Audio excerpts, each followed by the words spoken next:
त्यांना फार मोठ्या मोठ्या जबाबदाऱ्या आहेत. आपण प्रभागापुरती जबाबदारी राबवतो तर ते पूर्ण धुळे शहराची त्यांच्याकडे जबाबदारी आहे आणि Exactly. मोठ्या मोठ्या योजना त्यांना आणायच्या आहेत. Exactly.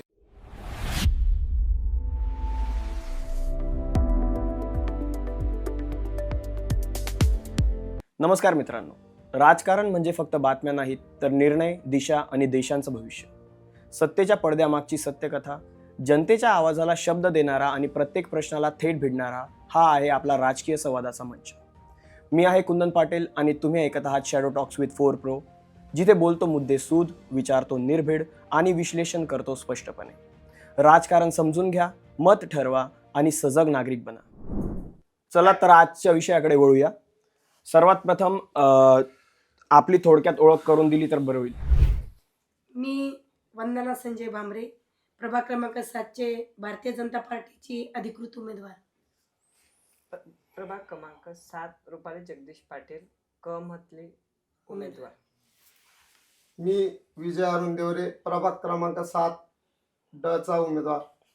मी रंगनाथ रतन ठाकरे, ब चा उमेदवार, भारतीय जनता पार्टीकडून उमेदवार करतोय. बरोबर. सगळ्यात अगोदर फक्त मी वंदनाताईंना यांना विचारू इच्छितो की राजकारण तुम्ही मागच्या 7 वर्षापासून करताय मॅडम. मध्ये खूप काळ कोविडचा गेला, सगळं गेलं. तर मला फक्त एक एवढं सांगा की राजकारणामध्ये यायची मागची तुमची प्रेरणा काय होती? खरं तर मी आधी जिल्हा परिषद शिक्षिका होते ओके. आणि त्यावेळेस आपले माजी खासदार आणि संरक्षण राज्यमंत्री आपले सर्वांचे लाडके माजी खासदार डॉक्टर सुभाषजी बाबासाहेब भामरे हे त्यावेळेस मंत्री होते आणि अचानक त्यांनी आमच्याकडे भेट दिली आणि त्यांचा एक आदर्श डोळ्यासमोर ठेवला मी की आपणही राजकारणात यावं आणि तिथून माझी राजकारणाची सुरुवात झाली आणि मोदी साहेबांचे विचार, काम करण्याची पद्धत, आपले सर्वांचे लाडके फडणवीस साहेब मुख्यमंत्री महाराष्ट्र राज्याचे, त्यांची काम करण्याची पद्धत आणि एकंदरीतच मला वाटलं की आपणही राजकारणात यावं आणि मी राजकारणात आहे. बरोबर. तुम्हाला विचारू इच्छितो मी जगदीश सर, मला एक सांगा की मॅडमांना तुम्ही ह्यावेळेस उभं केलेलं आहे, तर तुमचा मागे एक्सपिरियन्स काय किंवा तुम्ही ह्या वेळा तुम्ही उमेदवारी तुमची दिलेली आहे, तर तुमचा मागचा काही एक्सपिरियन्स आहे का राजकारणामध्ये? सर्वप्रथम मी माझी ओळख देतो. Yes. मी जगदीश भानुदास पाटील. Yes. मी प्रॉपर नकानाचा आहे. माझे वडील गेले 15 वर्ष नकाने गावाचं लोकप्रतिनिधी होते. सरपंच पदावर त्यांनी कार्य केलेलं होतं. 1989 ते 2002 पर्यंत त्यांनी सरपंच पद भूषवलेलं होतं. बरं. त्यांची पार्श्वभूमी राजकारणाची असल्यामुळे मी ह्या प्रभागात म्हणजे ह्या फील्डमध्ये येण्याचा प्रयत्न केला आणि लोकांची पण एक मानसिकता होती की कुठेतरी चांगलं उच्च शिक्षित नेतृत्व पुढे आलं पाहिजे गावातून बरं. आणि गावाचा जेणेकरून विकास कसा होईल, विकास कसा साधता येईल या हेतूने मला गावाच्या प्रेरणेने मला राजकारणात येण्याचा मी प्रयत्न करतोय आणि मला भारतीय जनता पार्टीने महिलामधून माझ्या पत्नीला उमेदवारी दिलेली आहे. प्रभाग क्रमांक 7 मधून ओबीसी नागरिकांचा मागास प्रवर्ग महिलामधून माझ्या पत्नीला उमेदवारी दिलेली. रुपाली जगदीश पाटील यांना उमेदवारी दिलेली. ओके. देवरे साहेब, तुमचं पण फर्स्ट टाइमच आहे? माझा फर्स्ट टाइम आहे. मी आधी 2013 पासून भारतीय जनता पार्टीचा एक कार्यकर्ता म्हणून आहे. ओके. आजही मी कार्यकर्ता आहे. मी कुठला राजकारणी नाही, मी समाजकारणी. पण समाजकारणाला कुठेतरी राजकारणाची जोड हवी. बरं. समाजात काम करताना आपल्याला कुठलं तरी पद हवं. त्या पदाशिवाय आपले समाजकारणात आपण कुणाला न्याय नाही देऊ शकत. फक्त तेवढ्यासाठी मला राजकारणात यावं लागलं. ओके. त्यामुळे तुम्ही असं म्हणजे तुम्ही पहिल्यापासून भारतीय जनता पार्टीमध्येच होतात का? म्हणजे काय आधी तुम्हाला? कारसेवक म्हणून माझे वडील भारतीय जनता पार्टीचे कार्यकर्ते होते. ओके. की तो काळ होता जेव्हा भारतीय जनता पार्टीचे पूर्ण देशभरात फक्त 2च खासदार निवडून आले होते. तेव्हापासून वडील भारतीय जनता पार्टीचे कार्यकर्ते आणि मी सत्ता येण्याच्या अगोदर जसं मला कळायला लागलं समाजकारण आणि राजकारण, तेव्हापासून पक्षाशी निगडीत आहे, एकनिष्ठ आहे. म्हणजे तुम्ही 2014च्या पहिल्यापासून म्हणजे जनरेशन टू जनरेशन चालतंय तुमचं? दुसरी पिढी आहे माझी. दुसरी पिढी तुमची भाजपसाठी. ओके, काही विषय नाही. रंगनाथ सर, सगळ्यात अगोदर मी देवरे साहेबांशी पण बोललो आता थोड्या वेळापूर्वी, तेव्हा त्यांनी सांगितलं की तुम्ही 2 वेळा ग्रामपंचायत सरपंच राहिलेले आहेत. नाही, ग्रामपंचायत सदस्य होतो. सदस्य होते, ग्रामपंचायत सदस्य राहिलेले आहेत 2 याच्यासाठी. आता मागच्या वेळेस पण तुम्ही नगरसेवक होते. तर लोकांचा फार भरोसा आहे तुमच्यावर, तुमच्या समाजाचा फार भरोसा आहे तुमच्यावर. तर तुम्ही इतक्या वेळेसपासून राजकारणामध्ये आहात सर, तर तुम्हाला काय वाटतं की तुमचं अजून काय बाकी आहे, किंवा मागच्या टर्म मध्ये तुमचं काही राहून गेलेलं आहे, असं काही वाटतं का कधी तुम्हाला? मागच्या टर्म मध्ये कारण की अनुभव नाही होता मला. हा. आणि 2-2.5 वर्ष करोनामध्ये गेले. बरं. त्याच्यामुळे आणि आता अनुभव आले. आता मी लोक म्हणजे माझ्या समाजासाठी मी काय करू शकतो मला समजतं ते आता. आमच्या समाजाला जास्ती गरजेचं घरकुल महत्वाचे आहे. बरोबर. ताईंनी आम्ही सगळे मिळून ते घरकुल मंजूर झाले आता. बरं. हा. आणि पहिले आदिवासी वस्तीमध्ये पाणी नाही होतं, गटर नाही होती, रस्ते नाही होते. 2005 मध्ये मी ग्रामपंचायत सदस्य झालो तेव्हा पाईपलाईन केली, कच्चे रस्ते केले, गटारी केले. ओके. त्याच्यामुळे माझ्या समाजाने माझ्यावर खूप भरोसा टाकलाय. राईट. तुम्ही तसं भरपूर ऐकण्यात येतं तुमच्या सगळ्यांच्या बाबतीत पण. आणि तर एक काम करूया, आपण दुसऱ्या प्रश्नावर वळूया, अजून बाकीच्या तर गप्पा होतच राहतील आपल्या. आता तुम्ही जसं बोलले ग्रामपंचायत सदस्य होते मॅडम, तुम्ही पहिले शिक्षिका होते, तर मग असं म्हणजे कोणी तुम्हाला आयडिया दिली होती की तुम्ही महानगरपालिकेकडूनच लढावे किंवा काय, म्हणजे लाईक महानगरपालिकेकडून निवडणूक लढायचा निर्णय कसा आला तुमचा? आधी जसं आता माझे बंधू बोलले रंगनाथदादा ठाकरे, ते ग्रामपंचायत सदस्य होते. आधी आमचा जो वलवाडी आणि नकाने जो परिसर आहे, हा परिसर ग्रामपंचायत होती. भोकर ग्रामपंचायत, वलवाडी ग्रामपंचायत आणि नकाने ग्रामपंचायत होती. परंतु मागच्या पंचवार्षिकला 2017-18ला महानगरपालिकेमध्ये 11 गावांचा हद्दवाढ भाग म्हणून समावेश झाला. Correct. आणि त्याच्यामध्ये आमचा भोकर ग्रामपंचायत, वलवाडी ग्रामपंचायत आणि नकाने ग्रामपंचायत हे देखील आमच्या महानगरपालिकेला हद्दवाढ म्हणून आले. बरं. आणि एकंदरीतच मग निवडणूक लागली आणि महानगरपालिका निवडणूक लागली आणि महानगरपालिकेची मग ग्रामपंचायतच राहिली नाही म्हणून मग महानगरपालिकेत. बरोबर. आणि लोकांचा विश्वास तर होताच तुमच्यावर पहिल्यापासून. हा, सगळ्यात महत्त्वाचा प्रश्न ऍक्च्युली काल आमचं बोलणं झालं जेव्हा आमचं डिसाईड झालं की पॉडकास्ट शूट करूया, त्याच्यावर की तुम्ही सर्वांनी मिळून भरपूरशा योजना राबवलेल्या आहेत.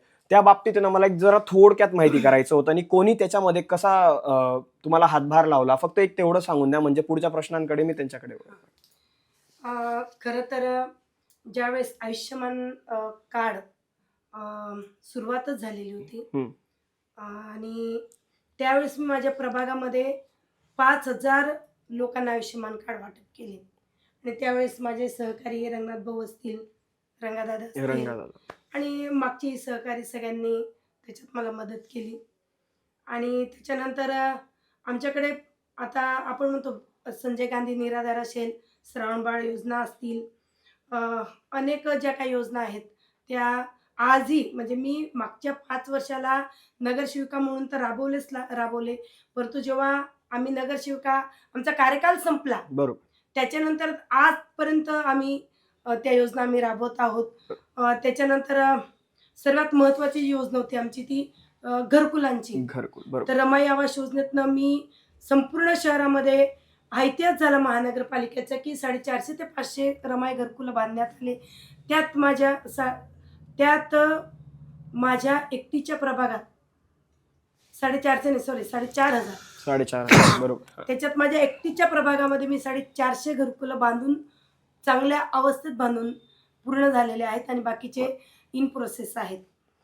त्याच्यानंतर आम्ही प्रधानमंत्री आवासमधून घरकुल योजना आम्ही प्रकरण टाकलीत, परंतु झाला असं की आमच्याकडे हद्दवाढ भाग आहे आणि या ग्रामपंचायतीचा जो भाग आहे तर तो आमच्याकडे सिटी सर्वे लागू नाही त्याला, तो गावठाण आहे आणि गावठाणमध्ये 8 उतारे असतात आणि 7 बारे नसतात म्हणून. आणि शासनाचे GRच असे आहेत की प्रधानमंत्री आवास योजनेला 7 बारे उतारे लागतात. बरोबर. आणि त्याच्यामुळे मग आता आम्ही करायचं काय, मग आम्ही 2 वर्षापूर्वी शबरी आवास योजना गावित साहेबांकडेही आम्ही पाठपुरावा केला आणि गावित साहेबांनी, विजयकुमार गावित साहेब जे आदिवासी विकास मंत्री होते आपल्या नंदुरबारचे, त्यांची फार मोठी देण आहे.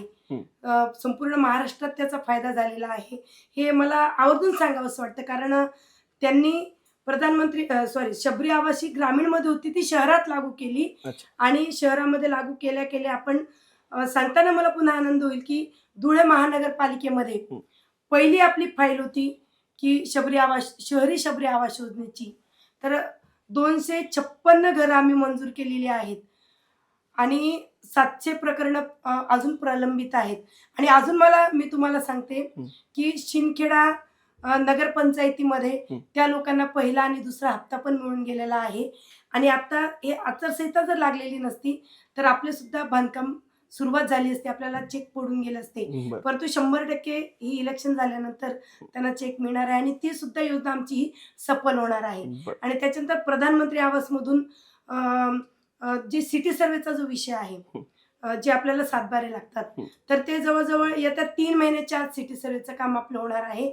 त्याचं सुद्धा पत्रकं वगैरे होऊन गेले. आणि पुन्हा मी सांगेन की अर्बन ऑफ इंडियाच्या माध्यमातून 1 रुपये आपल्याला सिटी सर्वेसाठी लागणार नाही. ते सुद्धा काम पूर्ण. आणि पुन्हा मी सांगते की वलवाडी, भोकर आणि नकानेच नव्हे तर संपूर्ण हदवड भाग 11 गावांना त्याचा फायदा होणार आहे. वा. सगळ्यात अगोदर फक्त एवढं सांगतो की मी काल फडणवीस साहेबांच्या सभेत गेलेलो होतो, तेव्हा आपले माननीय आमदार अनुप भैया यांच्यासाठी भरपूर ते असं बोलले की जे नवीन आपण काही योजना राबवतो तर लगेच दुसरी योजना घेऊन लगेच दुसऱ्या महिन्याला येतात, लगेच तिसरी योजना घेऊन येतात. मला म्हणजे असं ते सेम वाटलं की तुम्ही पण तसंच करत असणार नाही. त्यांच्यासोबत ते कंटिन्युअसली. जे आता अनुप भैयांचं कसं आहे, अनुप भैया जसे धुळे शहराला लाभले, ते धुळे शहराचं भाग्य आहे. बरोबर. आतापर्यंत आपण बघितलं की आधी आपले माजी आमदार फारुख शाह, कुठला चेहरा मोहरा बदलला आपल्या धुळे शहराचा? कुठलाच नाही. तुम्ही सुद्धा मान्य करणार आहात. तर एक धुळे शहराचं भाग्य आहे. विकास कामाला सुरुवात झालेली आहे. पुढेही बघा, देखो आगे आगे होता है क्या. ते तर आहे. त्यामुळे मला ते आठवलं अचानक की फडणवीस साहेबांनी जसं आमदारांबाबतीत बोलले तसं सेम तुमच्या बाबतीत डेफिनेटली आमदार साहेब बोलत असणार, कारण प्रत्येक महिन्याला तुम्ही जितक्या म्हणजे 7 वर्षाच्या आमदार साहेबांची बरोबरी आपण करू शकतो नाही. त्यांना फार मोठ्या जबाबदाऱ्या आहेत. आपण प्रभागापुरती जबाबदारी राबवतो तर ते पूर्ण धुळे शहराची त्यांच्याकडे जबाबदारी आहे. आणि मोठ्या योजना त्यांना आणायच्या आहेत. तर आम्ही एक ॲज अ नगरसेवक म्हणून आम्ही छोट्या या योजना आम्ही म्हणजे केंद्र शासनाच्या योजना असतील, राज्य शासनाच्या योजना असतील, त्या आम्हाला जनतेच्या घरापर्यंत आम्हाला न्यायच्या आहेत आणि ते त्यांच्यापर्यंत पोहोचवायचं काम हे आम्ही नगरसेवक करत असतो. आणि कदाचित म्हणूनच भारतीय जनता पार्टीने आमच्यावर विश्वास टाकला आणि आम्हाला उमेदवारी जाहीर केली. ऑफकोर्स तुम्ही 4 जणांना त्यांनी भरोसा ठेवलाय तुमच्यावर. आता मी फक्त एक प्रश्न रुपालीताईंना विचारू इच्छितो की आता सध्याच्या काळाला की जेनझी म्हणतो आपण, त्यामध्ये फेमिनिझमचा खूप मोठा एक शब्द येतो की म्हणजे बाईंना पुढे केलं पाहिजे, त्यांना उमेदवारी दिली पाहिजे सगळे. तर सर तुमच्या डोक्यात पण मॅडमांना उभं करताना तेच होतं आणि तुमचा पूर्ण फॅमिली सपोर्ट होता का ताई? सपोर्ट पूर्ण होता. सर तुमच्या डोक्यात काय आलं होतं जेव्हा फर्स्ट टाइम तुम्ही विचार केला की ताईंना उभं करायचं आपण? आमच्या प्रभागात 4 उमेदवार होते. एक SC मधून ताई होत्या आणि ST मधून रंगादादा होते. बरोबर. आणि OBC ओपन साठी 2च सीट होते. बरोबर. त्याच्यामध्ये कॉम्पिटिशन खूप होती आमच्या प्रभागात. आणि सर्वसाधारण पुरुष मधून विजूनाना देवरेंना उमेदवारी मिळाली आणि महिला OBC मधून कुठेतरी आम्हाला एक पुढे यावं लागणार होतं. म्हणून मी ती पहिले सर्वप्रथम तिची तयारी केली मनाची की तू लढू म्हणजे करू शकते काय. ती म्हणजे तुम्ही माझ्या सोबतीला, मग मी का नाही करणार. आता मी एक प्रश्न विचारू इच्छितो की तुमच्या प्रभागात आहे ना आदिवासी ह्या समाजाचा खूप मोठा वाटा आहे, ठीक आहे. सो मग त्यांच्यासाठी काही तुमचे प्लॅन्स आहेत का? आता इलेक्शन नंतर काय तुमचे प्लॅन्स असतील आदिवासी समाजासाठी? बिलकुल. आमचा जो काही प्रभाग आहे इथं स्लेमेरा खूप मोठ्या प्रमाणावर आहे आणि एकंदरीतच आता आम्हाला नकाने गाव जोडण्यात आलेलं आहे. तिथं सुद्धा आमच्या आदिवासी ज्या वस्त्या आहेत ते 4 आदिवासी बिलाटी आहेत. आणि आमच्या वलवाडीमध्ये आणि भोकरमध्ये इथं सुद्धा आदिवासी वस्ती मोठ्या प्रमाणावर आहे. मोठ्या प्रमाणावर आदिवासी समुदाय इथं वास्तव्यास आहे. आणि धुळे शहरालगत आता तर धुळे शहरच म्हणता येईल की धुळे शहरामध्ये आदिवासी वस्ती असताना अजूनही त्या तोडक्या मोडक्या घरातच राहत आहेत, अजूनही त्या झोपड्यामध्येच राहत आहेत. बऱ्यापैकी लोकांची कॉन्क्रिटीकरण घरं आहेत. तर ती परिस्थिती आहे आणि आम्हाला ती 4 लोकांना आम्ही आधी आमची बैठक झाली की आपल्याला काय काय विजन करायचं आहे आणि आम्ही विजन आधी तयार करूनच आम्ही या पटांगणात आम्ही उतरलेलो आहोत लढण्यासाठी की आपल्याला सर्वात महत्वाचं जे बिलाट्या ज्या वस्त्या आहेत तर त्या शहरात वास्तवात आहे हे सगळ्यांना कळलं पाहिजे. तिथं एकही झोपडपट्टी नको, एकही पाचोळ्याची झोपडी नको. आधी पहिलं तर आम्हाला त्यांना घरकुलं आम्हाला द्यायची आहेत. ते चांगल्या पद्धतीचं रमाईचं बांधकाम केलं आम्हाला तसंच आम्हाला द्यायचं आहे. दुसरं असं की शिक्षणापासून फार वंचित आहेत आमचे पोरं आणि शिक्षणापासून वंचित असल्यामुळे रोजगार नाही, म्हणजे नोकऱ्या नाहीत, आणि म्हणून रोज त्यांनी टिकम पावडी घ्यायची आणि जायचं. सेंटिंग कामला मोठ्या प्रमाणावर जातात आमचे पोरं, तरुण बांधव. राईट. आमच्या मुली अगदी 18च्या झाल्या की 18-19च्या लगेच लग्न होतं. लगेच लग्न. शिक्षण नाही, आणि शिक्षण नसल्यामुळे, आणि परिवर्तन आम्हाला त्यांच्यात घडवायचं आहे, जेणेकरून आरोग्य असेल, शिक्षण नसल्यामुळे एकंदरीतच आरोग्याला त्यांना सामोरे जावं लागतं. बरोबर. आणि म्हणून एक मोठे मोठे प्रश्न आहेत त्यांच्यासाठीचे, ते आम्हाला आधी सोडवायचे. Yes. राईट. आता याच्यावरच मी ऍक्च्युली रंगनाथ दादांना विचारू इच्छितो की आता तुम्ही इतक्या वर्षापासून सर पॉलिटिक्समध्ये आहेत, राईट. तुम्हाला असं वाटतं का की आता एवढ्या मागच्या राजकारणामध्ये जेवढं पण तुमचा पिरियड गेला त्याच्यामध्ये तुमच्याकडून काही राहून गेलं असं काही वाटतं तुम्हाला की ह्या वेळेस की ती पूर्णच कसर आम्हाला पूर्ण करायची आहे असं? आमच्याकडून राहिलं म्हणजे यश कमीपणा वाटतं की घरकुल म्हणजे पहिले शहरमध्ये लागून होती सबरी योजना. बरोबर. हा, मग आता लागू झाली शहरमध्ये. मग आमच्या लोकांना फक्त घरकुल महत्वाचे, बरोबर. झोपडपट्टी आहेत बाकीचे. हा, महत्वाचे तेच आहे आमचे. आता म्हणजे सगळ्यात पहिली स्टेप तुम्ही ते घेणार आहे बेसिकली, हे तुमचं म्हणणं आहे? नाही, right. आता हा झाला फक्त आदिवासी समुदायाचा ओके. प्रश्न. परंतु जर आता तुम्ही जर मला म्हणाल की तुम्ही फ्युचर काय, फ्युचर काय, राईट. हा, तर एकंदरीतच फ्युचर जर तुम्ही मला विचारत असणार तर आमच्याकडे ड्रेनेजची जी अमृत 2 मधून जे ड्रेनेजचं मोठं काम चालू आहे, संपूर्ण 11 हदवड गावांमध्ये चालू आहे. आमचं नकाने, भोकर आणि वलवाडी, हा, या ठिकाणी ही काम चालू आहे. बऱ्यापैकी काम झालेलं आहे, बऱ्यापैकी काम होणं बाकी आहे. ते प्रथमतः करून घेणं ही आमची चारी लोकांची जबाबदारी आहे. अमृत 2 मधून पुन्हा पाण्याची योजना राबवण्यात येत आहे, तर ती पाण्याची योजना पूर्ण करून घेणं ही आमची चारी लोकांची जबाबदारी आहे. त्याच्यानंतर LED लाईट आम्ही प्रत्येक ठिकाणी लावलेल्या आहेत, परंतु आमच्या ग्रामपंचायतीमध्ये कंडक्टर जे आपण म्हणतो, तर ते कंडक्टर न लावल्यामुळे आमचे LED लाईट लवकर खराब होतात. ओके. आणि म्हणून आम्हाला वारंवार लाईटाच्या जे तक्रारी आहेत त्या तक्रारी आमच्या वारंवार आम्हाला येत असतात. तर आधी आम्हाला कंडक्टर लावणं संपूर्ण पोलला, आणि मग ते LED आम्हाला लावणं, म्हणजे ही पथदिव्यांची जी व्यवस्था आहे ती आम्हाला व्यवस्थित करून घेणं. त्याच्यानंतर घनकचरा गाडीचा विषय आहे.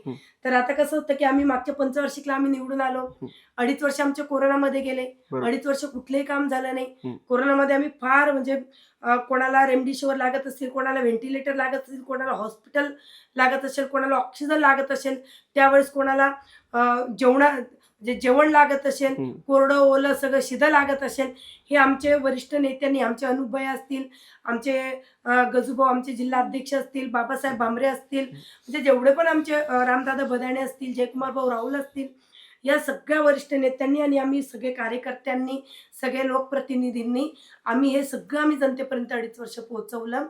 आणि त्याच्यानंतर 2.5 वर्षानंतर, आणि तुम्हाला सगळ्यांना माहिती आहे की आमची धुळे महानगरपालिकेला आमची सत्ता जरूर बसली, परंतु लगेच राज्यावर सत्ता पलट झाली आणि उद्धव बाळासाहेब ठाकरेंची सत्ता तिथं बसली, आणि आमचं सगळं निधी रोखण्यात, कालच्या सभेत सुद्धा तुम्ही हे ऐकलं की आमचा निधी रोखण्यात आला, आणि म्हणून कुठल्याही आमचं विकास कामाचं जे विजन होतं त्याला ब्रेक लागला. म्हणजे ते कोरोना तर आलाच, हा पण एक ब्रेक लागला.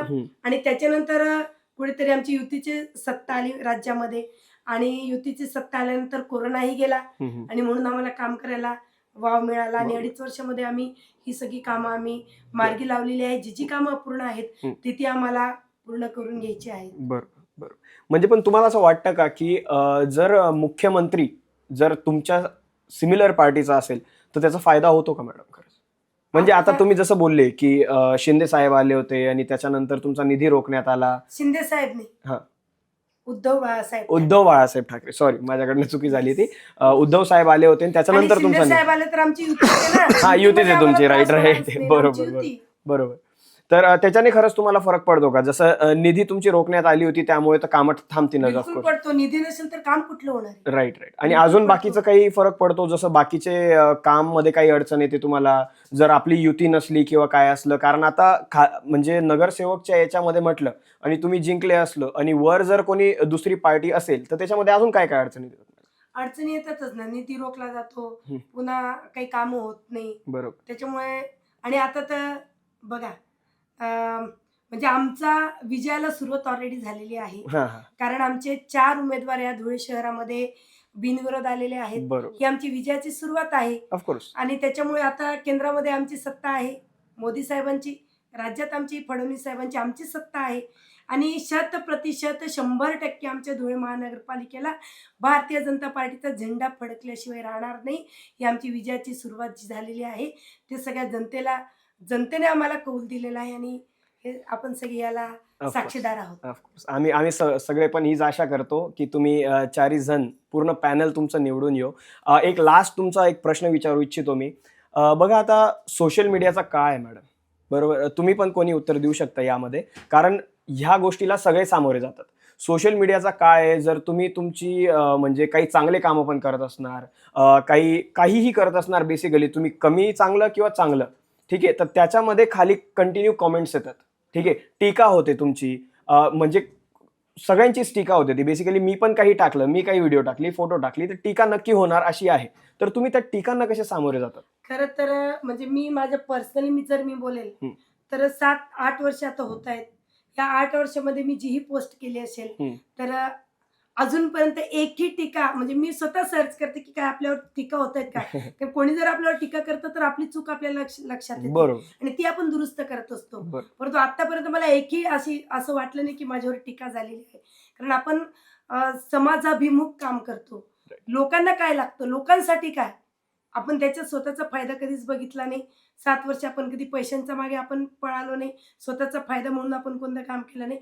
जनतेचा काय फायदा आहे एवढंच आपण बघितलं, म्हणून वैयक्तिक माझ्यावर तरी टीका झालेली नाही. आणि आता आमचे रंगदादा ठाकरे आहेत, यांच्यावरही कधी अशी टीका आढळून आली नाही. बरोबर. आणि आमचे 2 उमेदवार आहेत ते तर आता नवीनच या नाही. रणांगणामध्ये उतरलेले आहात. आता भविष्यात बघू. बरोबर, डेफिनेटली. आता जाता जाता फक्त मला एक सांगू इच्छितो की जनतेला तुमचा काय एक लास्ट तुम्ही संदेश पोहोचवू इच्छिता तुम्ही या मी प्लॅटफॉर्मद्वारे? एवढंच म्हणेल की मायबाप जनतेने याच्या मागच्या पंचवार्षिकला आम्हाला आशीर्वाद रूपी भरघोस मताने आपण निवडून दिलात. याही वेळेस मी आपणास विनंती करते की पक्षाने आम्हाला उमेदवारी दिलेली आहे. आपण बघत आहात की मोठे मोठे मागचे जे दिग्गज नगरसेवक होते त्यांनाही उमेदवारी मिळाली नाही. तो वरिष्ठांचा निर्णय होता, परंतु ते सगळेजण आमच्या सोबत आहेत. काही लोकांनी अपक्ष उमेदवारी केलेली असेल, काही लोक इतर पक्षात गेलेले असतील, ते किरकोळ बोटावर मोजण्या इतके आहेत, परंतु बऱ्यापैकी सगळेजण आमच्या सोबत आहेत. तेव्हा मायबाप जनतेला मी एवढंच सांगेल की आम्ही 4ही उमेदवारांना आपण आशीर्वाद रूपी भरघोस मतांनी निवडून द्या. येत्या 15 तारखेला सगळ्यांनी सकाळी 7 ते संध्याकाळी 5 वाजेपर्यंत आपण डॉक्टर बाबासाहेब आंबेडकरांनी आपल्याला दिलेला संविधानिक जो अधिकार आहे मतदानाचा, ते मतदान करण्यासाठी, आपला हक्क बजावण्यासाठी आणि चांगले उमेदवार, आपल्यापर्यंत कामं खेचून आणणारे उमेदवार आणि भारतीय जनता पार्टीची या जगामध्ये सगळ्यात मोठी भारतीय जनता पार्टी ओळखली जाते. या भारतीय जनता पार्टीचे जे काही अधिकृत उमेदवार आहेत, मी असेल, वंदना संजय भामरे, आमच्या रुपालीताई पाटील असतील, आमचे विजूनाना देवरे असतील आणि आमचे रंगनाथदादा ठाकरे असतील, आम्ही 4ही उमेदवारांना आपला भरघोस मताने, आशीर्वाद रूपी मताने आपण निवडून द्या. आम्ही आपल्या सोबत आहोत, आपण आमच्या सोबत आहात. हे 5 दिवस तुम्ही आम्हाला द्या. आम्ही येत्या 5 वर्ष आम्ही तुमच्यासाठी अहोरात्र काम करणार आहोत. एवढंच मी सांगेन. धन्यवाद. मॅडम, लोकांना मतदान कसे करायचे हे एक वेळा आवाहन करा. बघा, आपल्याकडे 16 ते 17 प्रभाग क्रमांक 7चे उमेदवार आहेत आणि कदाचित ईव्हीएम मशीन जे आहेत ते एक नसणार आहे, एक किंवा एकापेक्षा जास्त असणार आहे.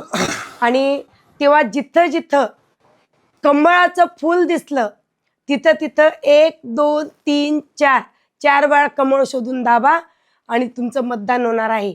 जर कदाचित तुम्ही वेळेच्या आत 4ही बटणं दाबले नाहीत तर ते तुमचं वेळ संपणार आहे आणि तुमचं मतदान बाद होणार आहे. आणि एवढंच नाही तर तुम्ही 1, 2, 3 कमळाचे बटन दाबले, एखादा जरी बटन चुकीच्या उमेदवारावर दाबलं गेलं तर त्याची शिक्षा आपल्याला 5 वर्ष सगळ्यांना भोगावी लागणार आहे. आणि म्हणून माझ्या मायबाप जनतेला मी कळकळीची हात जोडून विनंती करते की जिथं जिथं कमळ दिसेल संपूर्ण धुळे शहरामध्ये, फक्त प्रभाग क्रमांक 7 मध्येच नव्हे तर संपूर्ण धुळे शहरामध्ये जिथं जिथं कमळ दिसेल तिथं तिथं महालक्ष्मीचं कमळ दाबा आणि येत्या 15 तारखेला आपल्या भारतीय जनता पार्टीचा ध्वज झेंडा हा धुळे महानगरपालिकेवर फडकवा. धन्यवाद. आजचा आवाज इथेच थांबवतो, पण विचारांची सुरुवात इथूनच होते. आपण जे ऐकलं ते फक्त शब्द नव्हते, तर ते आपल्या भविष्यासाठी प्रश्न होते. हा संवाद आवडला असेल तर फक्त ऐकून थांबू नका, पुढे पोहोचवा, कारण बोलणं अजून बाकी आहे. मी host Kundan Patil sign off करतो आणि आपल्या चॅनलवर ज्यांचं नाव आहे शॅडो टॉक्स विथ 4 प्रो. धन्यवाद.